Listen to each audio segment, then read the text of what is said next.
Welcome to Essential Style. In this video, we're going to go through a short but sweet tutorial on how to tie a tie. Let's get right into it.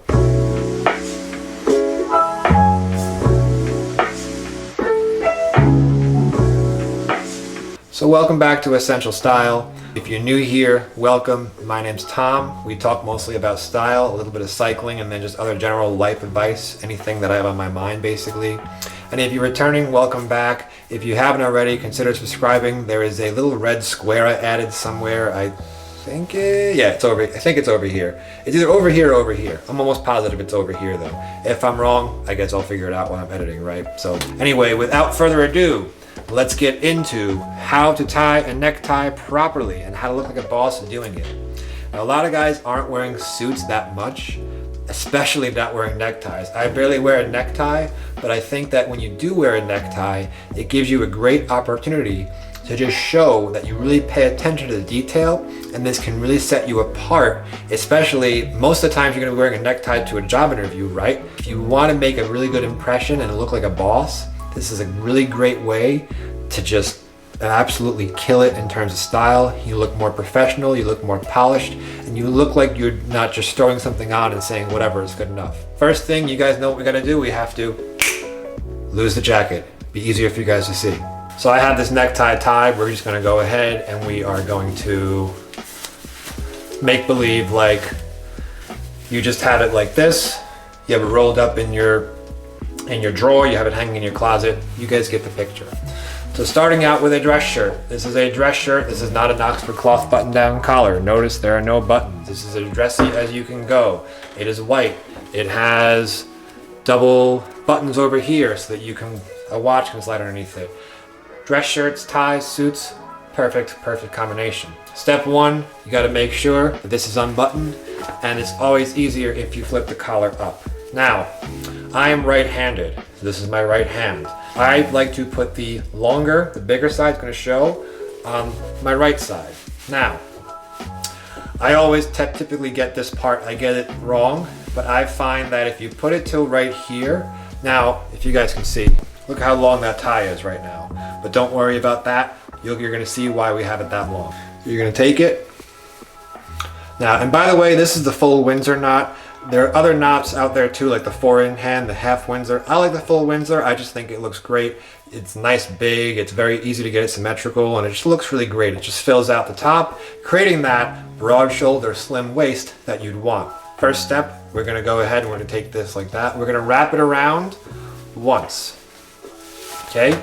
So you could see, we wrapped it around this way, so it comes out. Now we're gonna take it and we're going to wrap it underneath, right? Now it's over here. Now we're going to wrap it around this side. And what we're left with is, if you guys can see. So again, we'll do a close-up. We start like that, take it, and we are taking it, we're not taking it like that. We're taking it so it's the right side out. We wrap it around the back. So now it's backwards. What we do now is we take it and we go like this. This is the part where I always get screwed up on, because you'd say, wait a second, the tie is backwards. What the hell's going on here? Well, there's one more step and you're gonna see how this comes together. We take this and we wrap it over like that. And now you guys can start to see the shapes coming. Now we take it, we put it up through, and now look at that. Now it's right side out.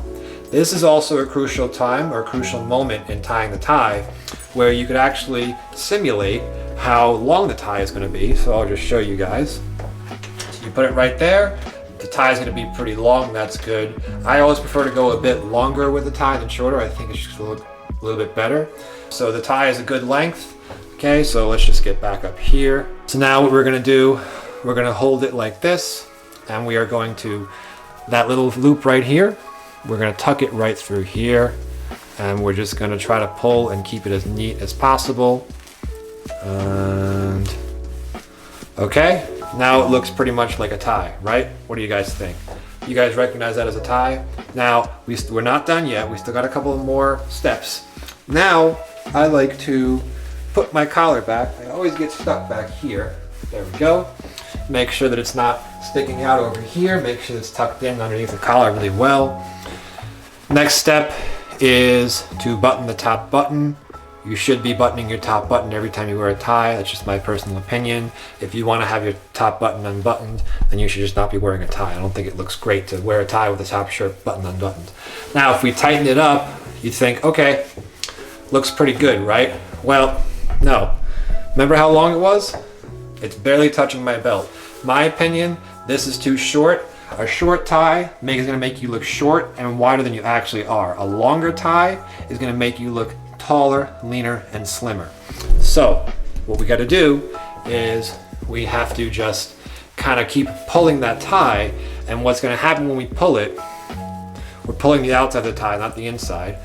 We pull that knot tight, it's actually going to just do us a big favor and create that dimple. And the dimple, I think, is important, it's imperative. It's one of those little details when you're tying a tie that if you get it right, you're going to set yourself apart from just someone that it just threw the tie on or had their father do it for them or whatever.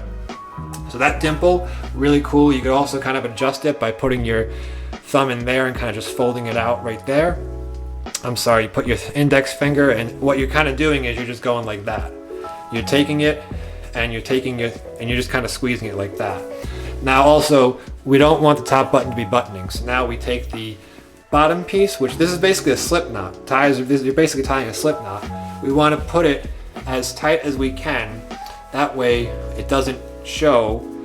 Doesn't that look a lot better? It's as tight as it can go against here. And if your dress shirt fits properly, this should not choke you.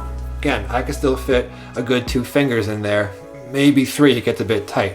But this is nice, it doesn't feel like it's choking me. I can get the tie nice and snug against it, and then there you go, we're good to go. Now, if we go ahead and we just kind of put that in the back, that way we don't have it going like this, flying all crazy all over the place. That's what that's there for. Give a little nip and tuck here and there, a little bit of adjustments, make sure that it looks good. Make sure that it's a nice symmetrical triangular shape. And there we go. So now my experience, you always want to go a bit long than a bit short. If it was up here, it would just look like the tie was way too short. If it's down here, it's a little bit too much. But as long as it pretty much starts to cover your belt buckle, I'm pretty much okay with that. I think a rule is if it just touches your belt buckle, I'd say as long as it doesn't go past your belt, then it just looks too big. But pretty much, this is how I like to wear my ties. You want it to be a bit longer. You could always just kind of primp it up like that and just overall, there you go. So that's going to wrap it up for this one. Thanks so much, guys and girls, for stopping by. I hope it helped you out. This is a really easy way to set yourself apart from a crowd, from other people. It can make you look that little bit better, and you never know when someone's going to notice that you took the extra 5 or 10 minutes in order to look professional and sophisticated, especially if you're going for a job interview. A lot of people are switching jobs right now because of what's going on in the world, and I think that why would you not do this and leave yourself at an unfair disadvantage? This is super easy. It's something as simple as combing your hair the right way, grooming your beard, taking the time to wipe your glasses off, making sure your shirt's ironed. People notice it. It's a visually driven society, so I think it's definitely going to help you. Guys, as always, if you like the video, give it a thumbs up. Consider subscribing if you haven't already. And everyone have a great week. Have a great weekend. Stay safe. See you guys next time. Bye.